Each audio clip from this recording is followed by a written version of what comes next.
Hi, of course, it's Christine Beesworth again. This is the second portion of what the Spirit shared with me for the 10th of Cheshvan, which is today, the 28th of October.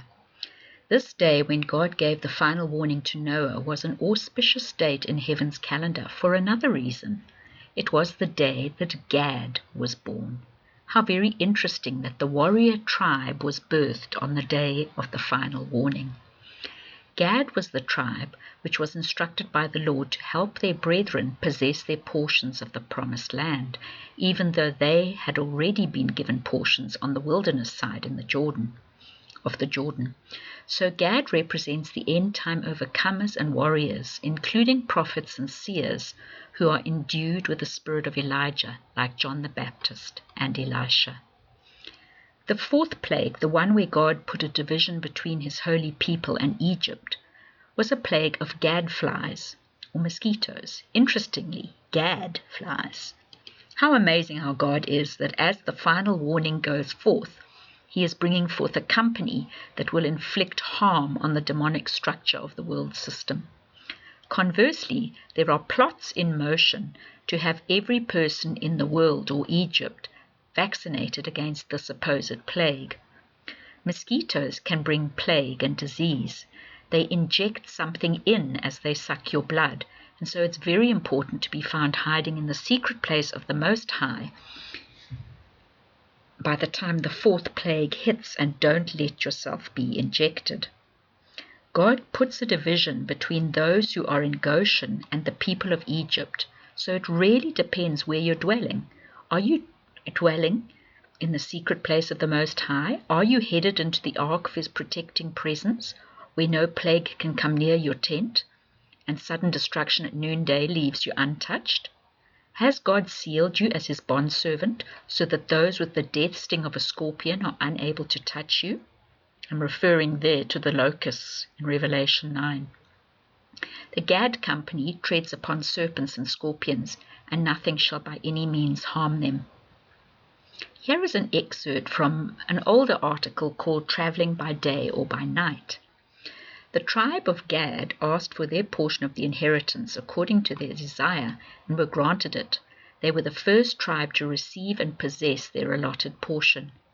They stand fast and steward their appointed heavenly positions, guiding the end-time company and being signs or guiding pillars, releasing a spiritual sound by their very positioning. Deuteronomy 33:20 says, "And of Gad he said, Blessed be he that enlarges Gad. He dwells as a lion and tears the arm with the crown of the head. And he provided the first part for himself, because there in a portion of the lawgiver was he seated. And he came with the heads of the people. He executed the justice of the Lord and his judgments with Israel." Native American chiefs used to take a feather from the crown of their headdresses and tear their forearms to sign a contract and seal the pact with their own blood, as is described in the verses I've just read. He tears the arm with the crown of the head, and the Native Americans are descended from the tribe of Gad. The word lawgiver in Deuteronomy 33:21 means to inscribe or decree. Gad executed the Lord's righteous judgments upon enemies in the promised land. Now let's look right back to the birth of the son of Jacob named Gad, which happened on the 10th of Cheshvan. In Genesis 30 verse 10 it is recorded, "And Zilpah, Leah's maid, bare Jacob a son. And Leah said, A troop cometh, and she called his name Gad." Zilpah means to trickle as myrrh. So Gad is the one who comes forth from the womb of myrrh, the place where the words of the beloved bridegroom's lips drip like myrrh. That's found in Songs 5 verse 13. Gad has been continuously feeding, building, and strengthening until the appointed time of coming forth is at hand. He has been fed from the lips of the bridegroom.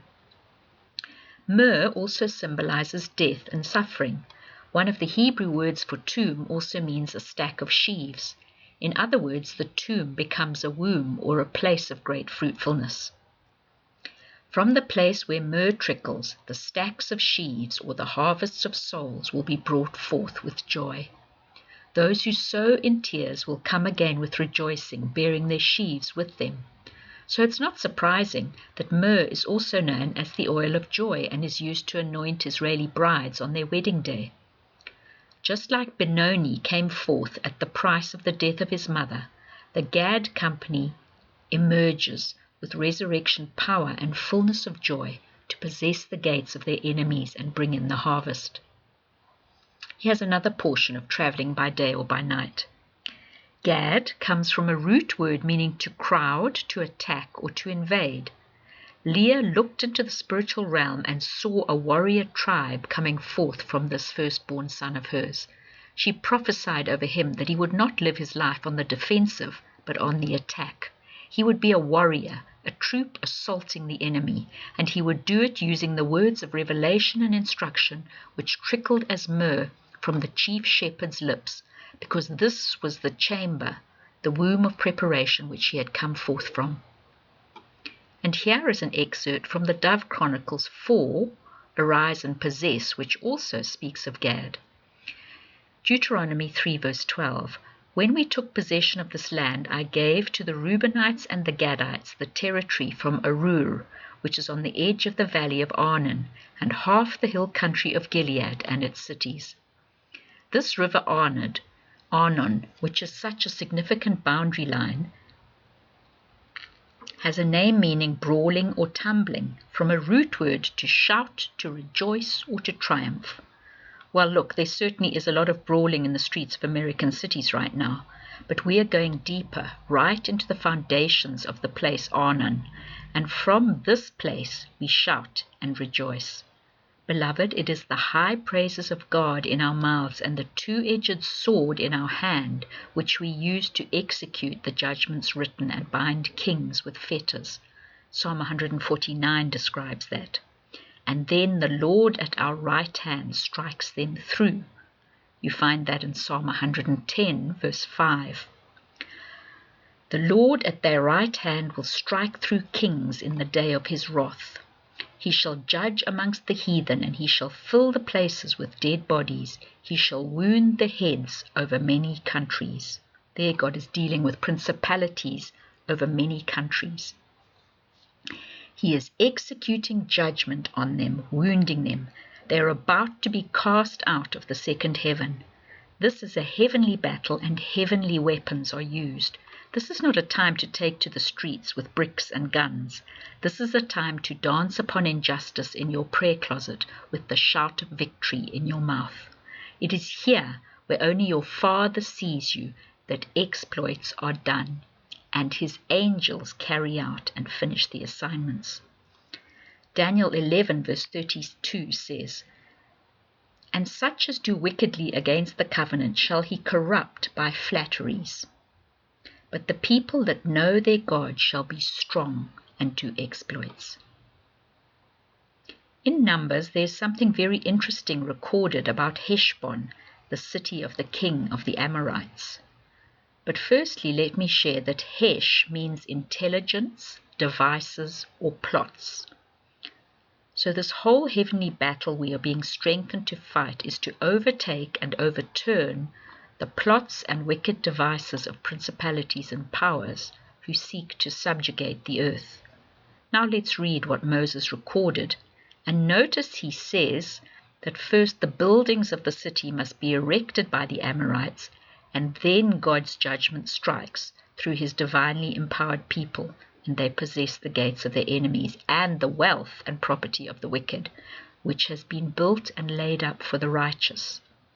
First, the Amorites must build and prosper and spread out, not knowing that they are doing it all for the people of God. Numbers 21, verse 26. For Heshbon was the city of Sihon, the king of the Amorites, who fought against the former king of Moab, and had taken all his land out of his hand, even up to Arnon. Wherefore they that speak in Proverbs say, Come into Heshbon, let the city of Sihon be built and prepared. For there is a fire gone out of Heshbon, a flame from the city of Sihon. It has consumed Ar of Moab and the lords of the high places of Arnon. God executes judgment by fire on the city of the pagan king, and it is consumed and the king executed. And that which the wicked have possessed is handed over as an inheritance to God's warriors, the tribe of Gad. Psalm 68 verse 12 says, "The kings of the enemy's armies, they flee, they flee. She who tarries at home divides the spoil. Though you, the slackers, may lie among the sheepfolds in slothful ease, yet for Israel the wings of a dove are covered with silver, its pinions exceedingly green with gold are trophies taken from the enemy." I'm going to say it again, warrior bride of the Lamb. Plug in now. There is an unfailing supernatural power supply available to you as you navigate your way through the time of dense darkness and do exploits. You will be empowered to endure. And as you execute spirit-led warfare using the hidden wisdom of God and high praise, the judgments written will be carried out by his angelic hosts. You will possess the gates of your enemies and receive your inheritance, even while the wicked are being dealt with by his judgment fires.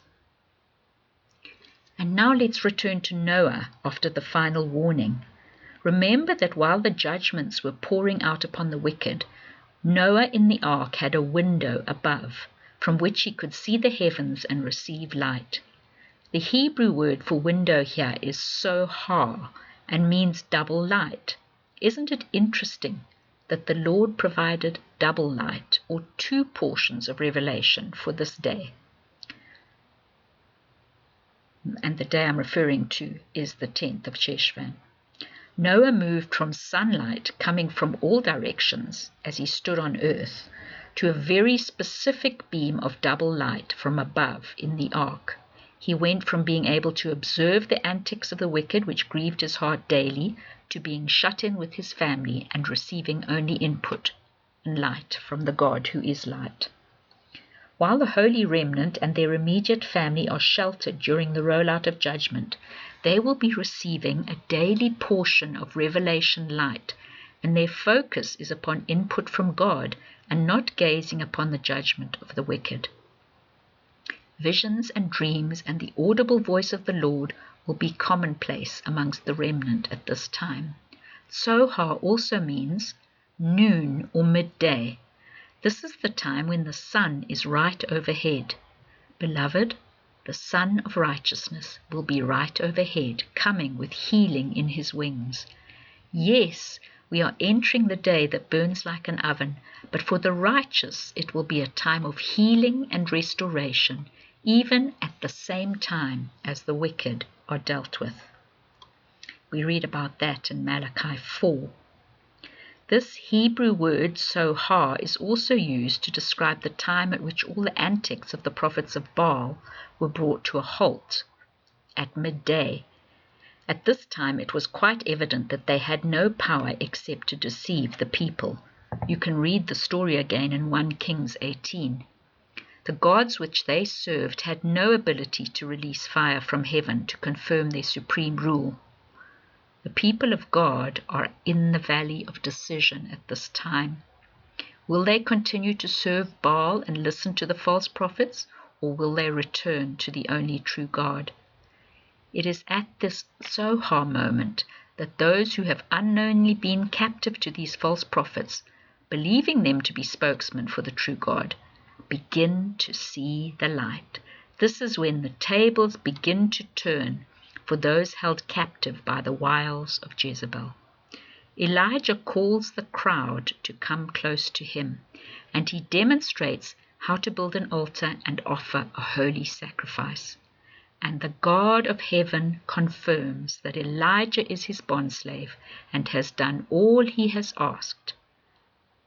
And he confirms it by sending fire from heaven and consuming the sacrifice. At once the people cry out, "The Lord, he is God," and are once again rightly aligned to the head. Ezekiel 13 says that God is going to tear the people out of the arms of the false prophets and those who've ensnared them, and they will no longer be held captive. Once the people have seen the truth, then judgment is executed by Elijah on the false prophets, and he decimates the influence of Jezebel amongst the people of God. No wonder she is raging angry and wants to kill Elijah afterwards. She has lost territory and credibility, and the people of God are no longer eunuchs under her spell.